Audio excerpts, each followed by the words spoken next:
So today we're going to focus on the pancreas and the liver. Focus on the pancreas, start the liver, probably finish the liver next week. But actually we'll start with the stomach again. We'll talk about some gastric ulcers. Then we'll learn about the things that the pancreas, the exocrine, not the endocrine, the exocrine pancreas secretes. Enzymes that it secretes, zymogens, there's a fun word to say. Zymogens are the precursors to enzymes, like angiotensinogen is a zymogen. And we'll see some other zymogens today. And bicarbonate, which you are becoming an expert about. So we'll learn about the secretions of the pancreas. We'll learn about how the pancreatic secretions are controlled by hormones, specifically by cholecystokinin and secretin. We'll understand what these pancreatic proteases do, and we'll start to learn some liver anatomy, but we won't finish the liver today. Okay, let's start with the clickers that we went to on Tuesday.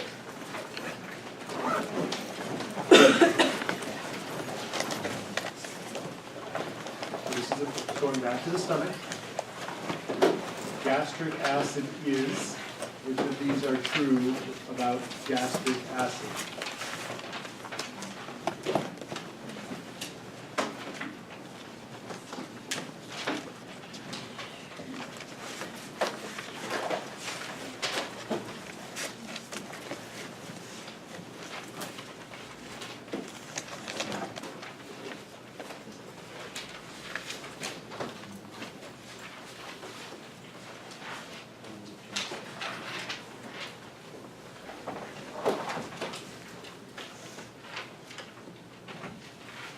Okay, most of you are getting at least partially right, and many of you are getting it completely right.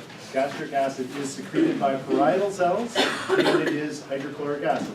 Two truths about gastric acid. Okay, gastric acid secretion is stimulated by which of these?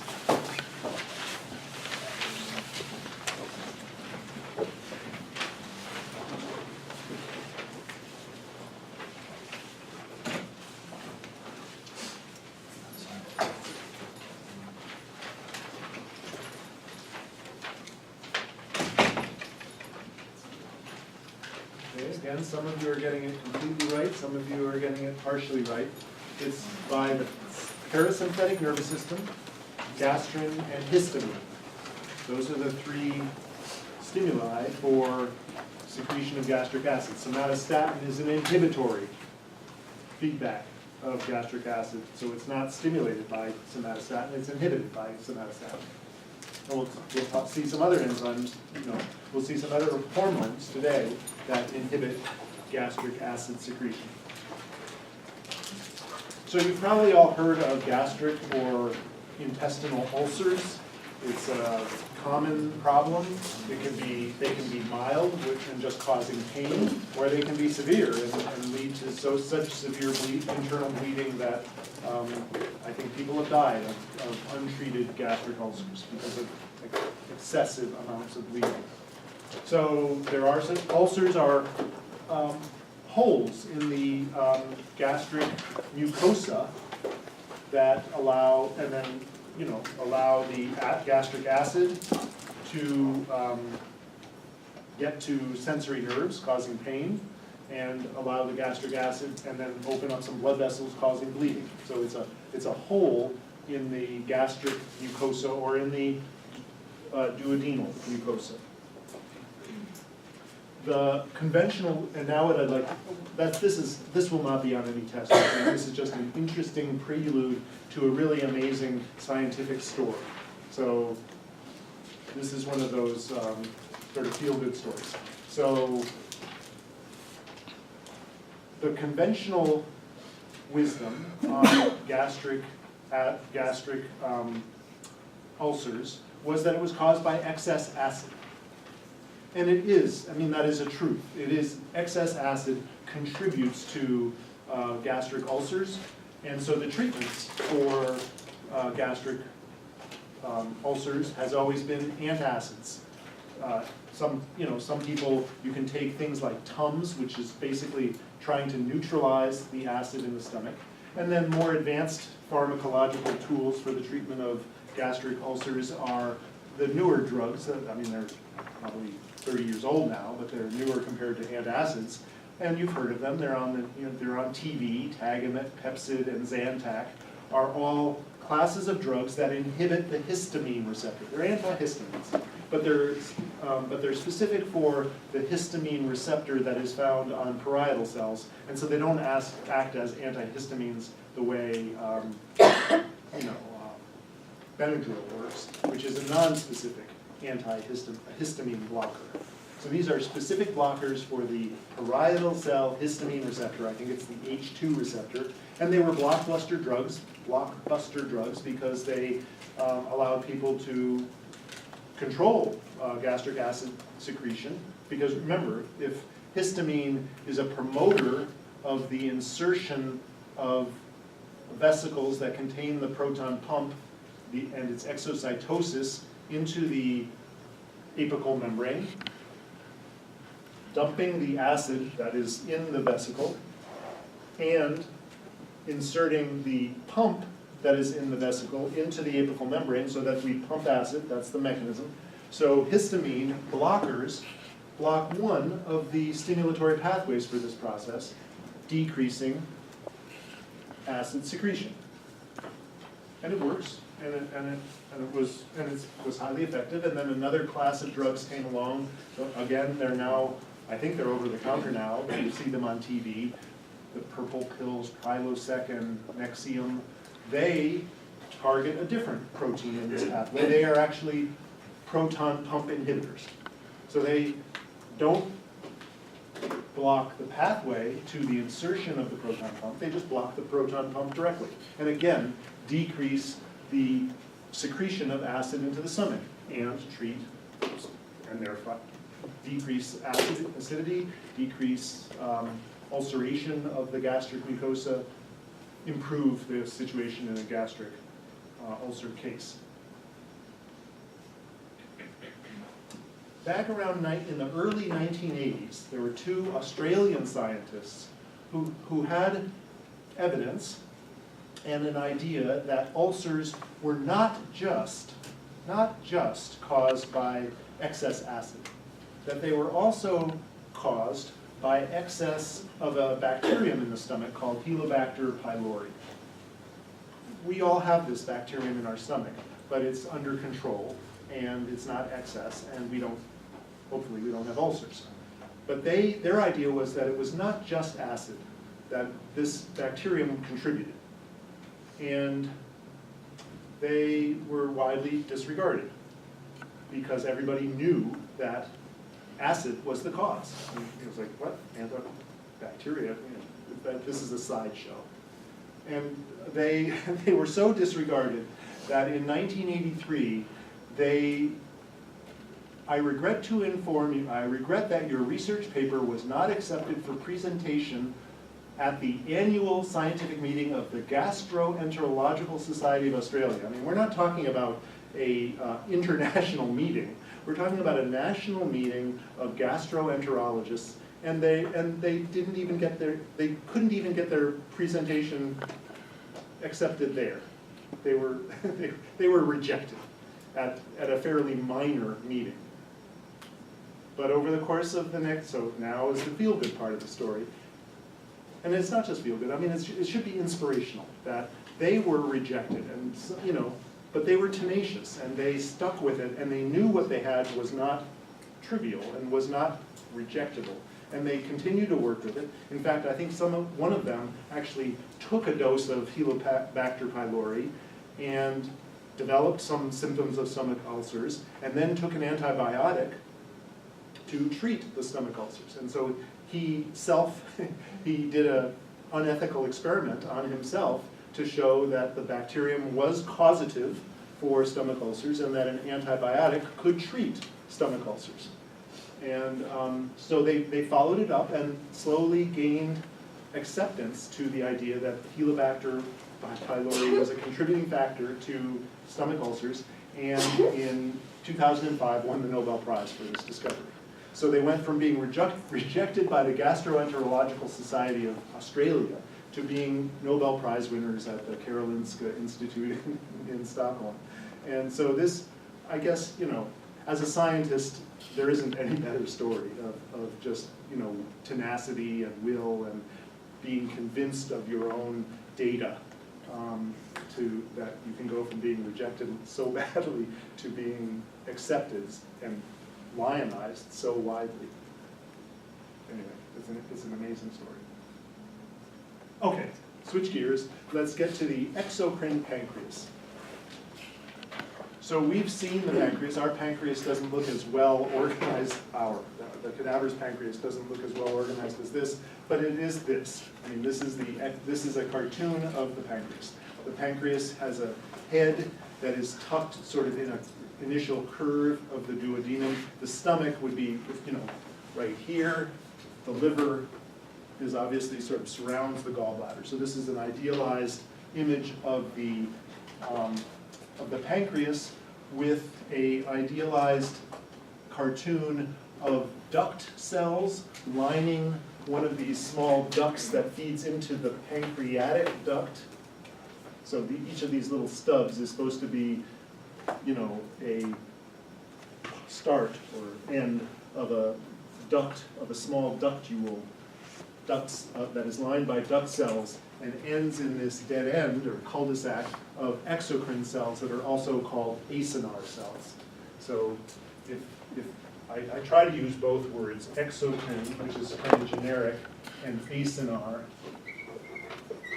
is another name for those exocrine cells. So we have duct cells that line the ducts, and acinar cells, or exocrine cells, that line the dead ends of these ducts. And they are both epithelial cells, and they are both specialized for secretion of specific things. The duct cells are specialized for secretion of bicarbonate, and the acinar cells, the exocrine cells, are specialized for secretion of enzymes and zymogens. So you should annotate your slide, your note here, digestive enzymes and zymogens. We'll talk about those in a minute. So these little ducts, these microscopic ducts, feed into bigger and bigger ducts that feed into a duct that has a name called the pancreatic duct. And this is where the pancreatic juices that contain bicarbonate and zymogens and enzymes then empties into the early small intestine, the duodenum, through a little sphincter called the sphincter of Oddi. So label your note, your handout, sphincter of Oddi.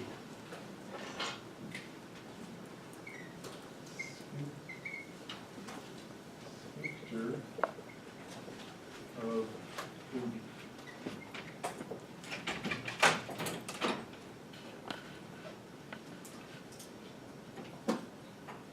It's got another name called ampulla of Vater, if you want to show off.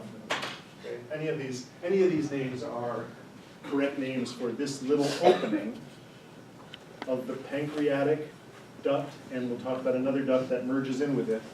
The opening of the pancreatic duct into the duodenum. So what the pancreas is doing is delivering bicarbonate, enzymes, and zymogens to the duodenum. What is the bicarbonate doing? Well, remember, the stomach is just upstream of the duodenum. The stomach, every time the, what's the name of this? Pyloric sphincter, every time the pyloric sphincter opens and allows a small burst of chyme from the stomach that is churning up food to be released into the intestine, that chyme is highly acidic from the gastric acid. Every time that sphincter, the pyloric sphincter opens, a burst of acid is delivered into the duodenum. That acid is bad for the intestinal lining, and so the bicarbonate is delivered by the pancreas to neutralize the gastric acid.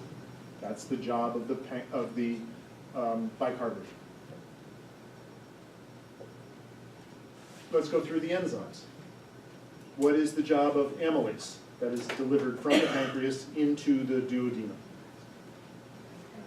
Digest carbohydrate, to hydrolyze carbohydrate into smaller bits. Starch.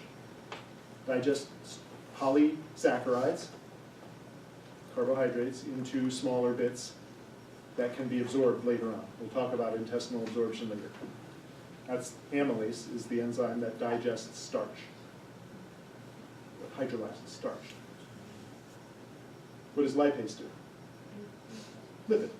It hydrolyzes lipid, and we'll talk about the digestion of lipid again later. So these are zymogens. This actually is a typo. So correct your slide. This should be pro-carboxypeptidase. Pro-carboxypeptidase. Pro doesn't mean professional or anything in this case. Pro means precursor. Pro-carboxypeptidase, chymotrypsinogen, and trypsinogen are the zymogens. Pro-carboxypeptidase, chymotrypsinogen, and trypsinogen are the precursors to the enzymes that will be used. What are they? These are precursors to proteases for protein hydrolysis. So we've got digestive enzymes for starch, lipid, and protein. We're talking about a full balanced meal now. Yes? How do you spell zymogen? Zymogen.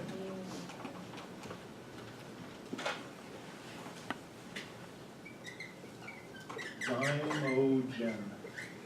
It's a good crossword, travel word.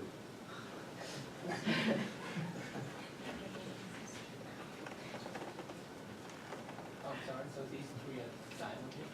These three are zymogens. Pro-carboxypeptidase, chymotrypsinogen, and trypsinogen are zymogens.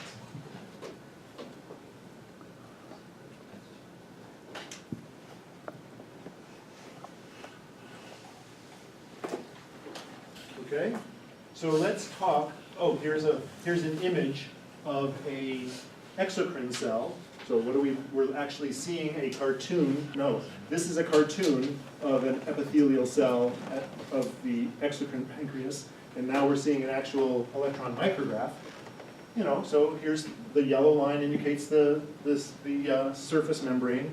Here is the apical membrane. Here is the basolateral membrane, right?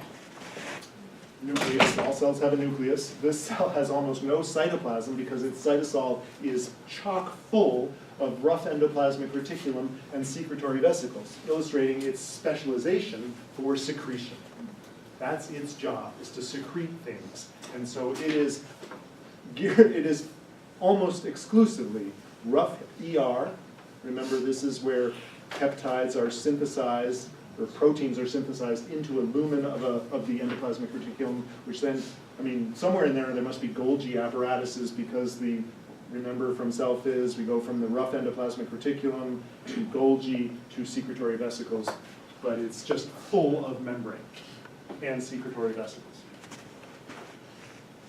Because its job is to secrete zymogens. Its job is to respond to stimuli. The cephalic stimulus, remember the cephalic phase stimulus would be from the parasympathetic neurons, and then soon we're going to talk about intestinal phase stimuli, other hormones, secretin and cholecystokinin. So we're getting to that in a minute. Here is the cell. So this is where those enzymes and zymogens are packaged at high concentration. Here is where the fusion would happen, and here is where the receptors to acetylcholine, cholecystokinin, and secretin would be. to stimulate the secretion of those vesicles into the lumen of a duct tube. Yes? Is that the lumen of the duct? It's the lumen of a small duct, this lumen. Oh, okay, that leads to the main duct. Right. So, or maybe, since it was talking about a pancreatic acinar cell, it's really this lumen. Okay.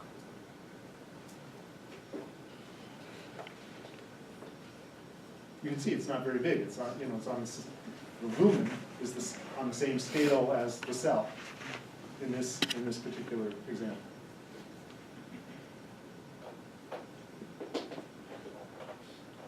So let's talk about control.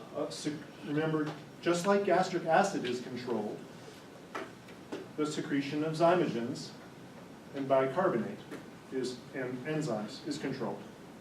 And the control is endocrine. So we've eaten a meal, and your stomach has secreted a bunch of acid and churned that meal into chyme, and small bursts of that chyme are being released now into the intestine. So we went from a cephalic phase, when we were thinking about the food and smelling the food and seeing the food and even chewing the food before it got to our stomach. Then we went into a gastric phase, where the food was being churned by the stomach and the stomach was secreting acid. And now we're getting into the intestinal phase of digestion. So the delivery of the meal, fatty acids from lipid. Remember, even when we chewed the food, some of the fats in the food were starting to get digested by salivary lipase. So there is fatty acids in the food, in the chyme that is being delivered to the small intestine. There are amino acids. Remember, pepsin in the stomach started to hydrolyze protein. So the protein in the meal that we've eaten is delivering amino acids to the small intestine. So there are cells in the small intestine called endocrine cells, and there's specific ones that I'm not going to ask you to learn about. Endocrine cells in the small intestine that are specialized to detect fatty acids and amino acids in the lumen, on the apical membrane, and release their endocrine, so they release a hormone, cholecystokinin, into the bloodstream. Not into the lumen, it's a hormone. It's secreted into the bloodstream. So cholecystokinin goes up, plasma in this case is blood plasma cholecystokinin, that makes sense. And when that blood carrying this old cholecystokinin reaches the pancreas, it goes through the body and reaches the pancreas, the pancreatic acinar cells, the exocrine cells of the pancreas, have receptors for cholecystokinin, and that stimulates the secretion event that dumps, in this case, zymogens and enzymes into the duct into the lumen of the duct. Okay? And so we are delivering enzymes like lipase and the zymogens for protein digestion into the intestine. Okay, so there's the flow chart. It's a fairly simple flow chart. The stimuli are amino acids and fatty acids, and the response is secretion of CCK. The stimuli in the intestine is amino acids and fatty acids stimulate the endocrine cells of the intestine, the duodenum, to release CCK. CCK flows. CCK activates receptors on the pancreatic exocrine cells to stimulate the exocrine secretions necessary for lipid and protein and carbohydrate digestion.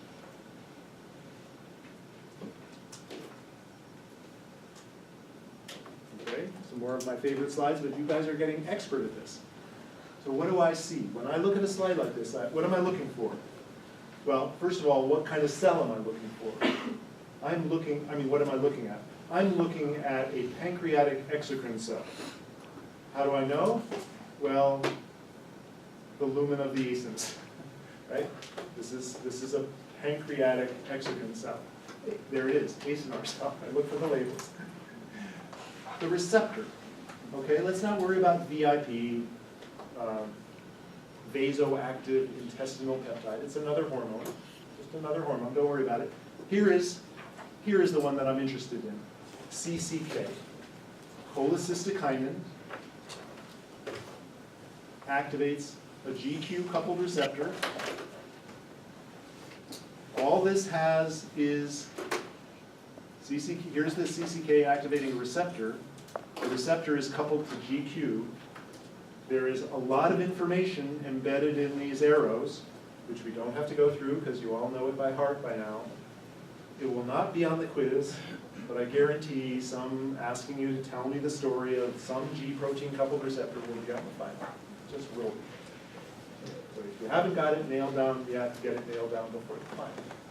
Please. So the GQ story, phospholipase C, IP3. IP3 stimulates calcium release. I mean, there's diacylglycerol. So there's diacylglycerol. There's calcium and diacylglycerol activating protein kinase C. Protein kinase C stimulating the secretion of vesicles.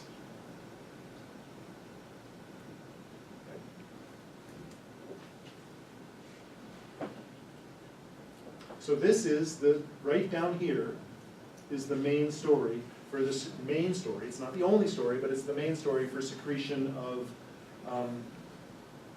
enzymes and zymogens from the pancreatic acinar cells. Any questions about this? Like I said, this detail will not be on this week's quiz. But the information that's cholecystokinin stimulates secretion of enzymes from the pancreatic acinar cells will be on the quiz. That's anatomy.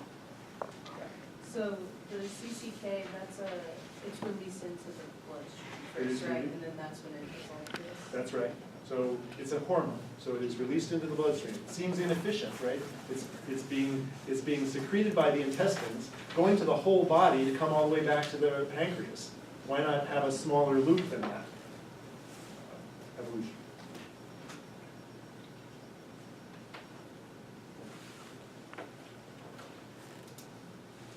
Questions about this?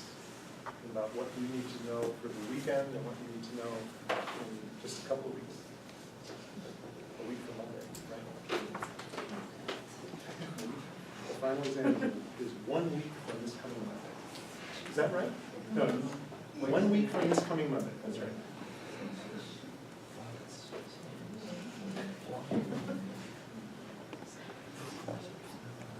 Feels like tomorrow.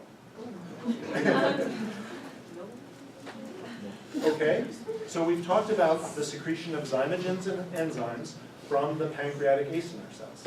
Now let's talk about the secretion of bicarbonate from the pancreatic duct cells.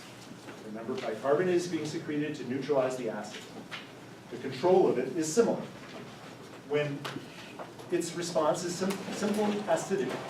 Any acid, in this case we're talking about hydrochloric acid. Hydrochloric acid from the stomach being released into the small intestine activates endocrine cells in the small intestine to secrete secretin. The name of the hormone is not particularly helpful, but that's the name of the hormone, secretin. Secretin stimulates the pancreatic duct cells, so the duct cells have secretin receptors to stimulate bicarbonate secretion. So you'll notice here that not just the duct cells, but the pancreatic acinar cells also have a secretin receptor. Okay, so what is secretin receptors doing in the duct cells?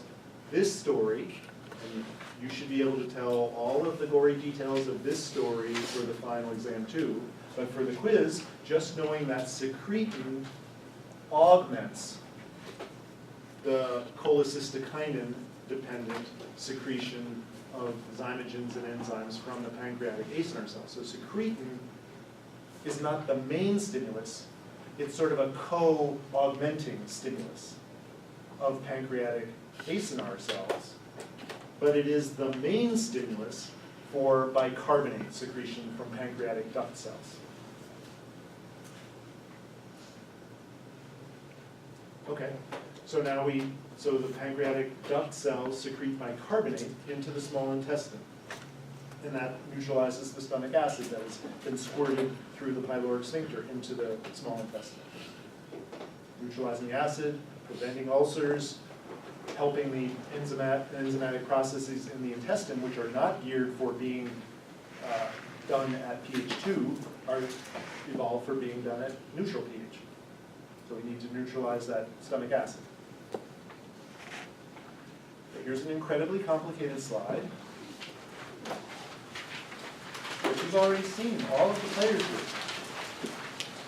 here. The main point is, here's the secretin receptor.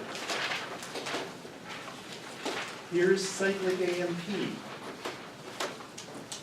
There's a whole story. This little arrow, what's embedded in this little arrow? The whole GS story, right? Everything that we saw here, and even these arrows embed information.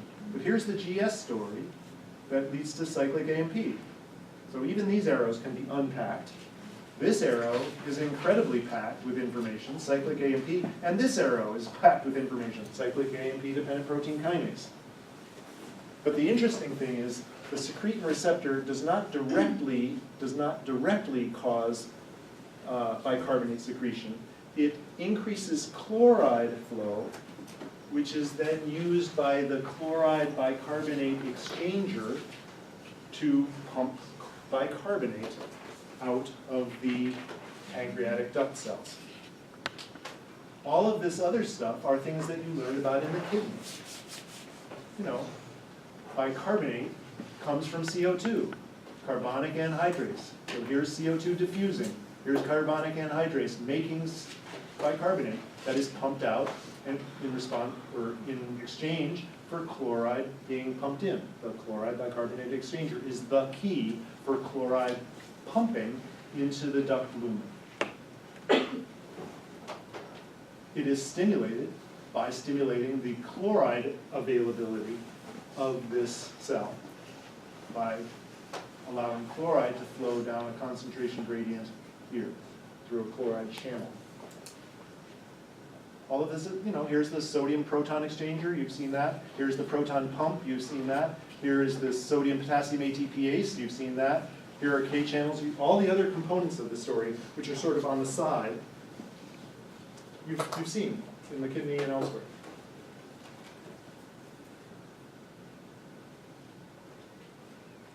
What's the key point? The key point here is that this arrow, bicarbonate secretion, I guess, how secretin, this arrow, how secretin causes bicarbonate secretion is unpacked in this story right here. Secretin increasing bicarbonate secretion. That's the unpacking of this arrow.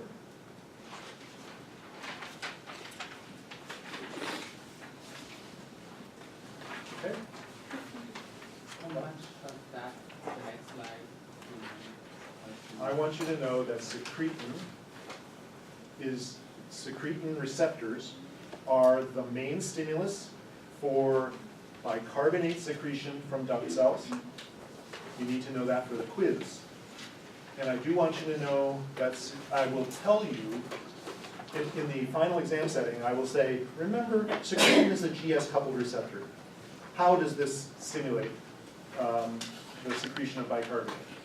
So you should be able to unpack this arrow, you should be able to unpack this arrow, and you should be able to tell me why a chloride channel stimulation leads to increased bicarbonate transport for the final, not for the quiz. Be real clear, we got 2 things coming up. John. Can you go through how cyclic AMP increases the chloride transport? This channel is a substrate for pKa.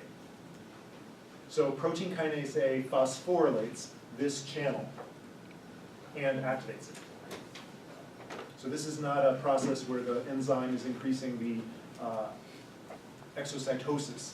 This channel is in the membrane, and when stimulated by pKa-dependent phosphorylation, its open probability increases dramatically.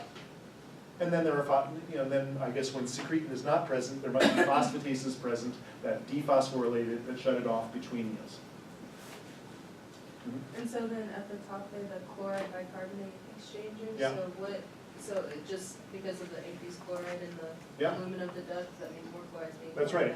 So, I mean, these channels and these receptors are, these secondary active transporters are all very, they're all mixed together on the apical membrane. And so when chloride leaks out of this channel, it's now available for being exchanged in exchange for bicarbonate.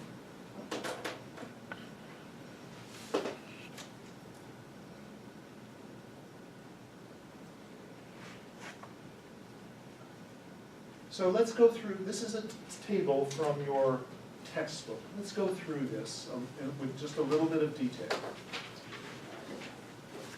So you've learned about gastrin. Now we've learned about CCK, cholecystokinin, and secretin. So these are the three main peptide hormones that you need to understand for the gastric and the intestinal phases of digestion. They're all peptides. Okay, so that makes it easy. Gastrin is released by endocrine cells in the stomach. CCK is released by endocrine cells in the small intestine, as is secretin. Okay? The stimuli for gastrin secretion from the endocrine cells in the stomach are peptides in the stomach from a protein meal, parasympathetic nervous system stimulation from the cephalic phase, right? You were aware that you were about to eat a meal as you're chewing it. The stimuli, the thought of food, the smell of food, the chewing of food is a strong stimulus for gastrin secretion from the stomach. If you can see food and you can smell food and you can chew food, the stomach knows it's going to get food. And so gastrin secretion is increased. The stimulus for CCK secretion is amino acids and fatty acids in the small intestine that were delivered from the stomach during the squirt of chyme into the small intestine. And the stimulus for secretin stimulation is just plain acid, low pH in the small intestine.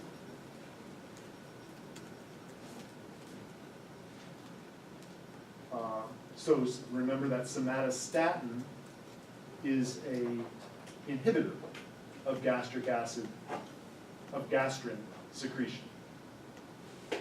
Somatostatin is one of the things that limits gastrin secretion. Okay, so let's talk about responses. Gastrin stimulates acid secretion by what cell? Type. It's the name of the cell type that has the gastrin receptors that cause acid secretion into the stomach. Parietal cells. Parietal cells have gastrin receptors, and remember those are, I think, what are they, GQ coupled receptors? Yeah, GQ coupled receptors that stimulate the secretion of those vesicles that contain the proton pump, and now we're pumping protons into the lumen of the stomach by the parietal cells. Let's not worry about motility and growth. CCK, when it is stimulated by the stimuli to be released from the endocrine cells of the small intestine, what does it do to the stomach? It inhibits the secretion of acid. So this is a negative feedback loop. When enough acid, or when enough amino acids and fatty acids are starting to reach the intestine, okay, food is getting into the intestine. Let's start to shut down gastrin and gastric acid production. So CCK and secretin, while stimulating the secretion of enzymes from the pancreas, or bicarbonate from the pancreas, inhibit the secretion of acid from the parietal cells of the stomach. A negative feedback. So what are the three hormones that inhibit acid secretion by the stomach? CCK, secretin, and somatostatin.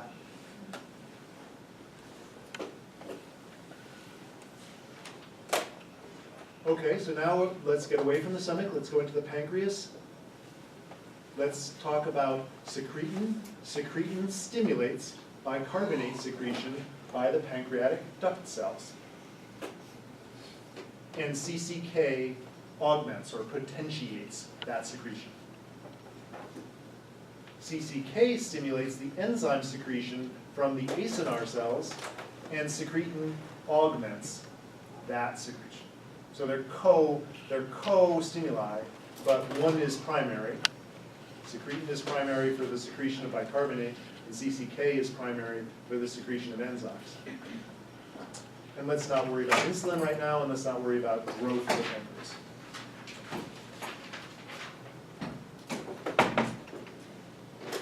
We'll get to the liver soon. But while we have this slide up, I just want to mention that the main stimulus for the squeezing of the gallbladder is CCK. In fact, that's where it gets its name from. Cholecystokinin. Cholecysta is the Latin-ish name for the gallbladder. Kinin means movement, like kinesin or kinematics or whatever. Cholecystokinin is talking about the movement of the gallbladder. Well, the way the gallbladder moves is that it contracts, it squeezes. So cholecystokinin, in addition to stimulating secretin, cholecystokinin, in addition to stimulating enzyme secretion and potentiating bicarbonate secretion, stimulates the gallbladder to squeeze and secrete bile into the lumen of the intestine. We're getting into the liver now. Are there any questions about this? Yes, Quell. Okay, so for the pancreas, CCK is the main stimulant for enzyme. And That's right. secretin is the main for bicarbonate. That's right. And so that means that CCK is secondary for bicarbonate, Yes. and secretin is secondary for enzyme. Yes.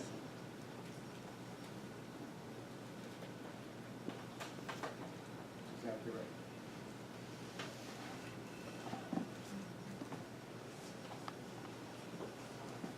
Okay, let's do a few clickers and then we'll take a break.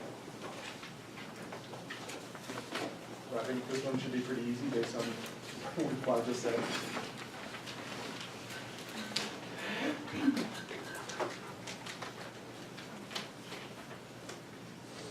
Which of the following hormone combinations would maximally stimulate bicarbonate and enzyme secretion from the pancreas? One best answer.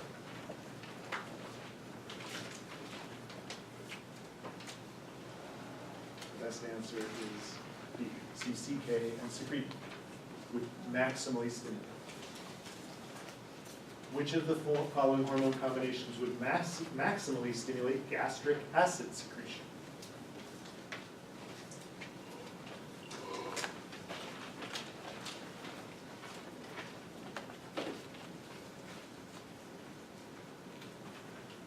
Right, D, gastric, because all the other ones, CCK and secretin, these are inhibitory for gastric acid secretion. I mean for gastrin secretin. Yeah, for gastric acid secretion. So gastrin alone would be the maximum. Okay, let's do a matching clicker. Let's just do a few of these. This will be helpful for the quiz. what is gastrin's site of secretion and gastrin? Let's focus on gastrin's site of secretion first. What is gastrin's site of secretion?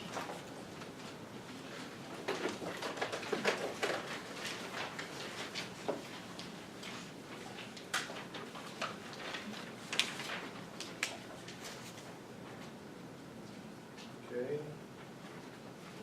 Some of you are getting it right, but not everybody. Let's go on to the next one, because I reveal these two at a time. What is gastrin's target? What is the target cell of gastrin?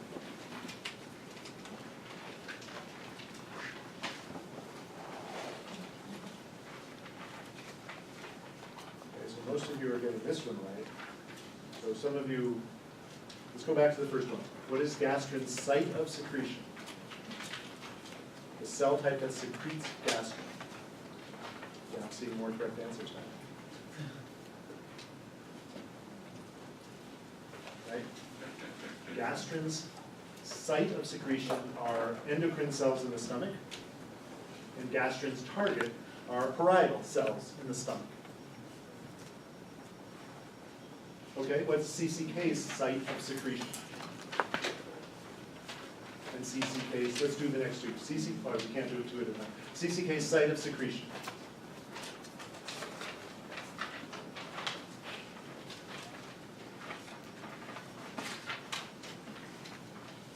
Okay, mostly correct answers. And CCK's target.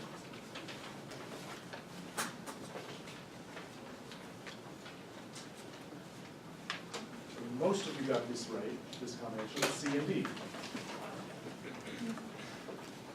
CCK is secreted by endocrine cells, and it is targeting the pancreatic duct and exocrine cells, because it is, right, it's a primary, CCK's primary target are the ACE and R, the exocrine cells, but its secondary target is the duct cells.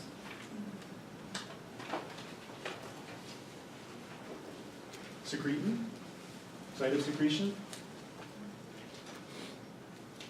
Good. Pancreatic duct. Target cells. So it's the same thing, right? Different hormones, different cells, but same idea.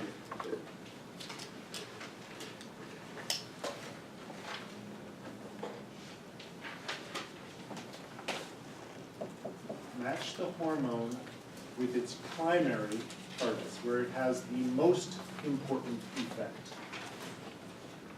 CCK's target, I'll give you a hint, there's two. CCK's targets.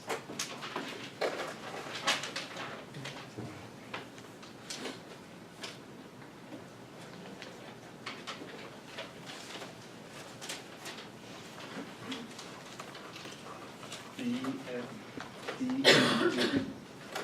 Pancreatic exocrine cells and the gallbladder, smooth muscle cells that cause contraction of the small. That's where it gets its name, contraction of the gallbladder. Secretin's target, I'll give you a hint, this is one. What is the primary target for secretin?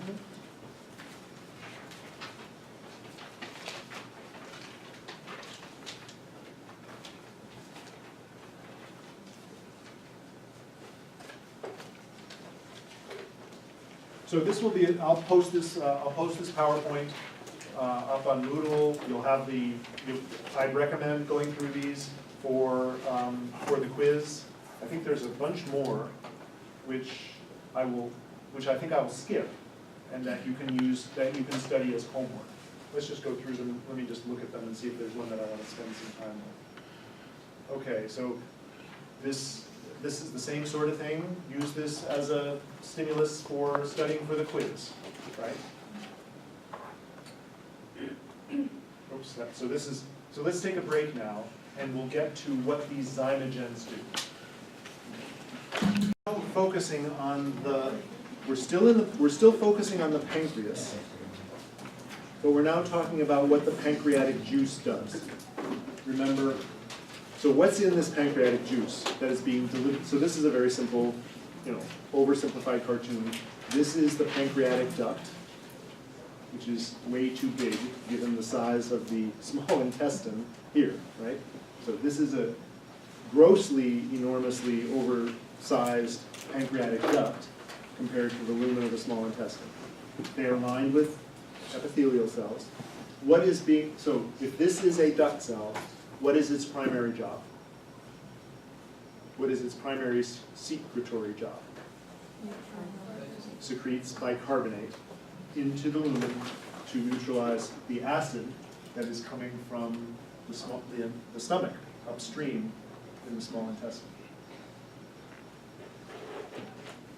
What's being delivered by these arrows are the secretions from the exocrine or acinar cells of the exocrine pancreas into the duct. So bicarbonate, enzymes, and zymogens are being delivered into the small intestine. The cells that line the small intestine have some specializations. Some of them are specialized for absorption of the products of food, right? So we're going to get to that on Tuesday. That's coming up. But some other of these cells, these are the cells that detect the peptides, amino acids, fatty acids, gastric acid that is coming from the stomach. There are endocrine cells here that have those detectors and secrete into the lamina propria the hormones, CCK and secrete. Right? So this is the site of secretion of CCK and secrete. Okay, let's talk about this juice. Bicarbonate to neutralize the acid. Amylase, not shown, but there. Amylase to digest starch, carbohydrate. Lipase, not shown, but there to digest fat. Procarboxypeptidase, chymotrypsinogen, and trypsinogen are the zymogens which are going to become proteases. Carboxypeptidase, chymotrypsin, and trypsin are the names of the proteases that are going to hydrolyze the peptide bonds in the protein of your meal. The way the zymogens get activated, remember, what activated angiotensinogen to angiotensin?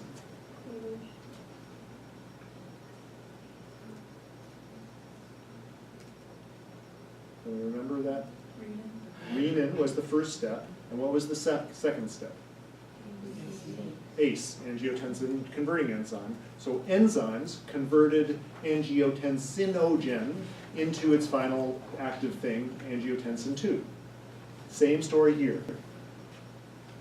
An enzyme in the small intestine called enterokinase, which is, its name is not very helpful. Enterokinase is a protease that cuts trypsinogen into trypsin, which is now a protease. Trypsin can cut chymotrypsinogen into chymotrypsin, and trypsin can cut procarboxypeptidase into carboxypeptidase. And so it all depends on the activity of a resident enzyme, enterokinase, to activate trypsin, which activates chymotrypsin and carboxypeptidase from its zymogen.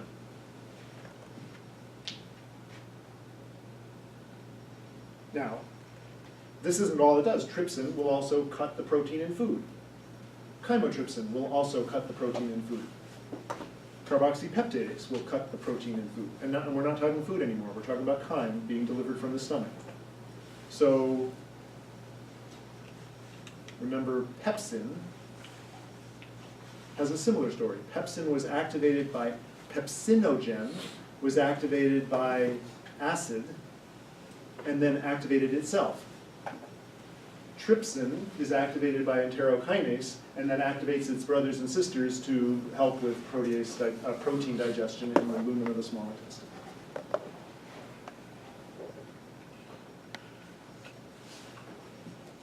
Okay, questions about activation of zymogens?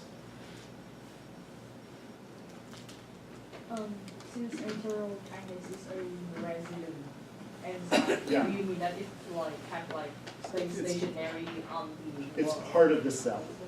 It is a enzyme that is part of the apical membrane with its enzymatic site on the lumen, not on the cytoplasmic side. So it is a part of some of the enterocytes of the small intestine. It's expressed on the apical membrane of enterocytes. This cartoon makes it look like it's just sort of stuck there. Where did it come from? It's part of the cell. It came from that cell.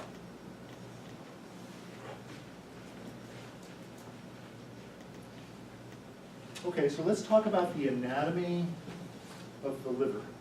So we've been focusing on the pancreas, pancreatic duct. We've been focusing on the physiology, some hormone, some endocrinology, as well as, the digestive juices. We talked about an anatomical term, the sphincter of Oddi, duodenum. Now we're going to focus on some anatomy of the liver. Okay? So we're moving away from the pancreas and into the liver. So here is a cartoon that I gave you. Did I give you this one? Yeah. So here's a cartoon that I think covers a lot of the anatomy that I want you to know for the quiz regarding the liver. So let's get oriented. Here is the duodenum. Here is a less exaggerated pancreatic duct. This is connected to the pancreas, obviously. Just like in this cartoon, there is this merger of ducts. Here's a merger of the pancreatic duct and a merger of the bile duct, which is coming from the liver. Here is the pancreatic duct, and here is the common bile duct coming from the liver, merging at the sphincter of Oddi or ampulla of Vater at the duodenum. This is plumbing.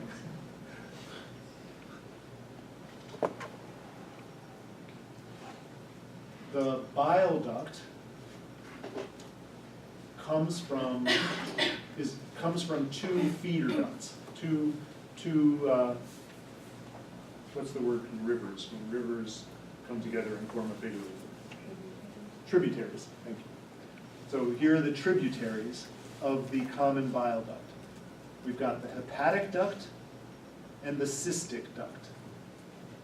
The cystic duct comes from the gallbladder, and the hepatic duct comes from the right and left branches, the tributary. So the tributaries of the common hepatic duct are the right and the left hepatic duct. The cystic duct and the common hepatic duct are the tributaries of the common bile duct, which forms a merger here with the pancreatic duct. Okay? This is for the delivery of what? Bicarbonate, enzymes, and zymogens. This is for the delivery of bile, which is another important feature for the digestion of fat. So what we're talking now is about the way that bile gets into our intestines. Yeah. The hepatic duct is going to, the left and the right hepatic duct are going to come from the liver cells. Upstream of these ducts is the cell biology of the liver, which we'll get to on Tuesday. Upstream of this duct is the gallbladder, which stores the bile produced by the liver. So let's just where we're going is the liver is going to produce bile. Bile is going to flow into these ducts, and it's going to flow into the small intestine if the sphincter of Oddi is open, which it happens during a meal. When the sphincter of Oddi is closed between meals, the bile that is produced by the liver constitutively backs up and fills the gallbladder. Cholecystokinin is going to open the sphincter and squeeze the gallbladder in order to pump bile into the lumen of the intestine during the intestinal phase of digestion. Between meals, there's low cholecystokinin, the sphincter is closed, the gallbladder is relaxed and getting refilled with bile between meals. But that's the physiology.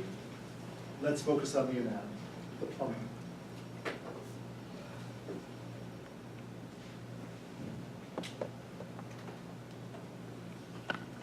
Oh, right, we've got the game again.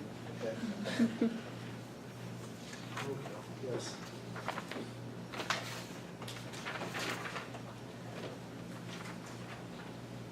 Let's play our game. I got new batteries. Who didn't get the laser last time? I want to start in this corner back here. Okay. Zoe, I'm going to give you, or Jacob, I'm going to let you start. And we're going to move in this direction. All right. I hope you can see it. Can you read the words? Not well. Not well. Oh, and this is not the one we want to be looking at.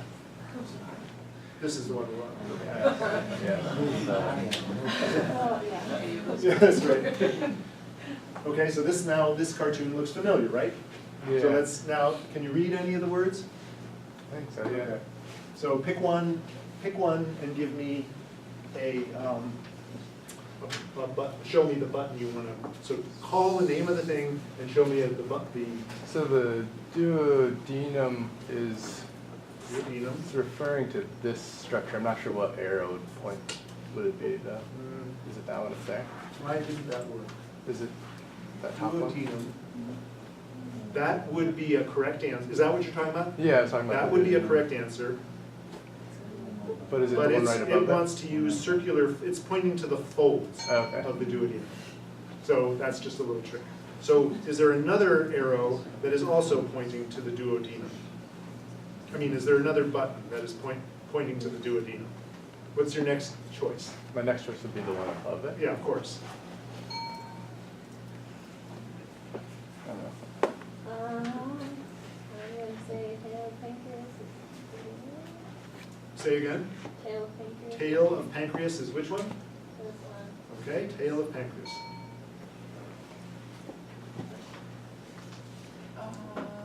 This one is the right and left hepatic ducts. Right and left hepatic duct.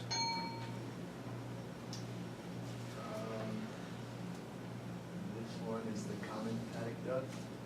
Common hepatic duct. Which button? This one common. Right.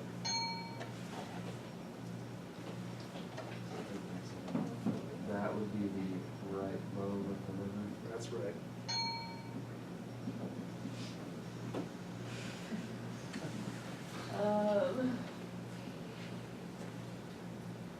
Is this one pointing at the head of the pancreas? Let's find out. This one here? Maybe, otherwise what, that one's out there maybe? I Didn't couldn't like that one. What's your second choice? That one. This one here? Yeah. Yes. So, Nice. but clearly the first one was also correct. So what this is okay, so remember that little loop-de-loop thing that we can't hardly see here, but I don't want to pull up the PowerPoint, but there was that sort of zigzaggy thing of the pancreatic duct. So there's the main pancreatic duct and there's the accessory pancreatic duct, and that's what this is. And here is another name for the sphincter of Oddi. No, here's another name for the ampulla of Vater, the hepatopancreatic ampulla. Another name. So, just another name. Okay, we got another one. So keep passing the, I think going this way is where we want to go with the laser. Who's got the laser? I believe. Okay, fine. Pick one. So the body of pancreas would be. Body of the pancreas, which one? Show me which one you want me to point to. I think It's gotta be that one, right? Yeah, I think The other so. ones- yeah. Body of pancreas, good. So we have to do that one. Okay, let's move this way. So, I don't know, Michelle, okay, there we go. This the hepatopancreatic Hepatopancreatic sphincter, sphincter of Oddi, yes. Another name for the sphincter of Oddi.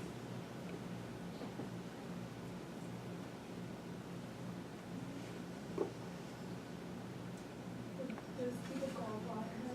Yeah, that would be the gallbladder head. There's the jejunum. Jejunum.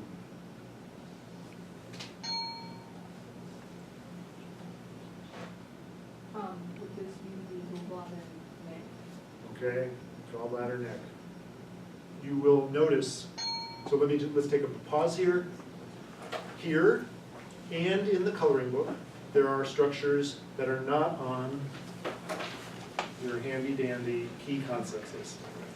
The key concepts lists are the ones you do need to know. The things like head and neck are not.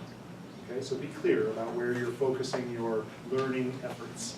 Make sure you're learning the ones on the key concepts list. Go ahead and learn all the others because you might get extra credit for knowing other correct answers, but focus on the main ones first. Okay.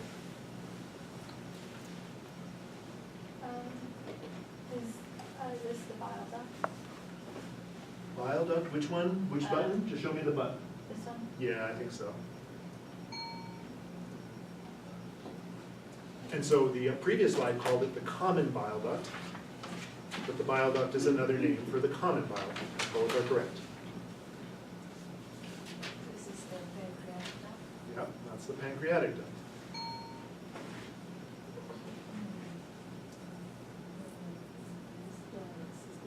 That is the cystic duct. Okay, so these are the duodenal papilla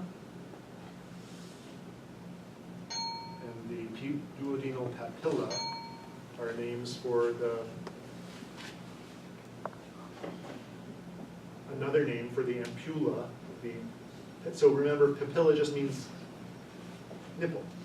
So there's a little nipple there of the intestinal, I'm sorry, the pancreatic. This is the major, minor opening of the pancreatic duct. They have ampulla and papilla. But what's on the key concept list are the names.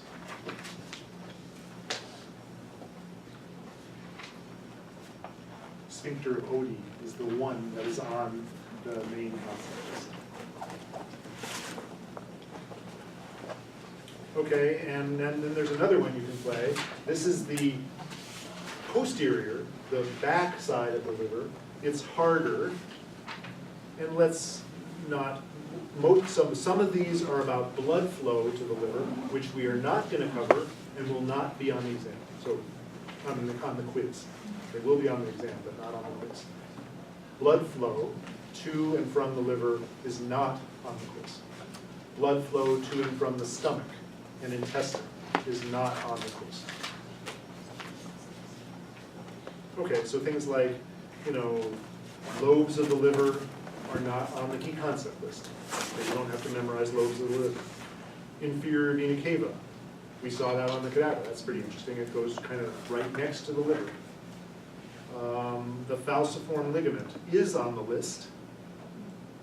Which one is the falciform ligament? This one right here. The gallbladder is on the list.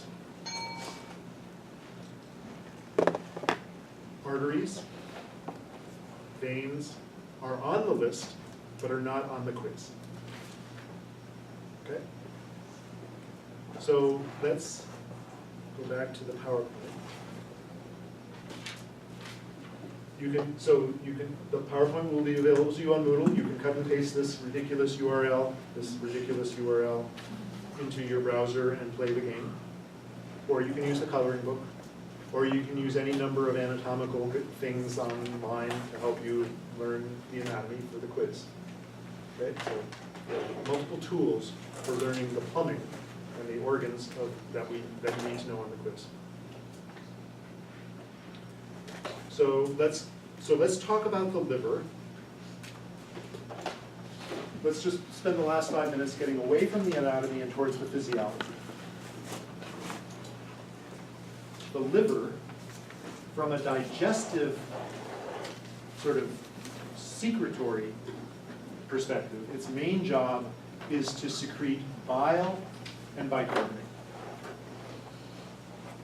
Bicarbonate, again, to neutralize stomach acid, so it's helping the pancreas neutralize stomach acid, and bile to dissolve is a detergent-like molecule to dissolve fats. So the liver secretes the bile and the bicarbonate, which is going to collect in the gallbladder between meals, and then get squirted by the gallbladder into the intestine during the intestinal phase of digestion.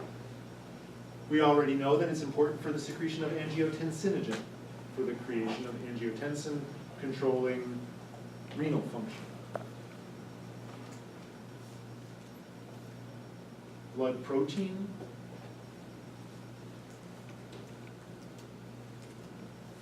storage of sugars as starch. So your liver is a good storage site for sugars between meals, right? When you're fasting between meals, your glucose from the meal is stored as glycogen. So this is and fats, triglycerides, between meals. It also let's see, converts plasma amino acids into fatty acids. Right, so it takes the protein, if you have amino acids in your bloodstream in plasma, and you want to store it, we don't store, we store amino acids as protein and as fat. And we need to convert protein into fat, and the liver does that. That's again for storage of calories when we're fasting. Just remember, we evolved in a situation where we never knew when our next meal was coming. We didn't evolve in a situation where we knew in 10 minutes we were going to get a plate full of food. That was not where we evolved. We evolved in a situation of, okay, let's go out of the cave, and we're either going to eat or be eaten. Let's hope we can find something to eat.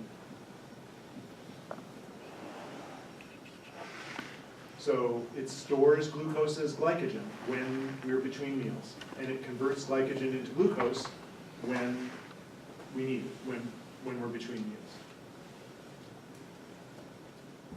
Urea is made by the liver. We've talked about the importance of urea in the urinary system. Remember, it's the toxic byproduct of protein metabolism that we excrete, but also use in our kidney to make a concentrated urine if we're dehydrated. It's the source of cholesterol, and then it does some other things we don't need to focus on. This will not be on the quiz, but some of these will be on the final exam because they're starting to tie things together. Urea is tying the liver with the urinary system. Albumin is tying the liver with the urinary system. Angiotensinogen is tying the liver with the urinary system. So you can see, and you know that my focus on the final exam will be part of the exam will focus on the digestive tract, digestive system, and part of it will integrate things that you've known, that you've learned from the beginning of the semester. So let's stop here and pick up on Tuesday when we get to the cell biology of the liver.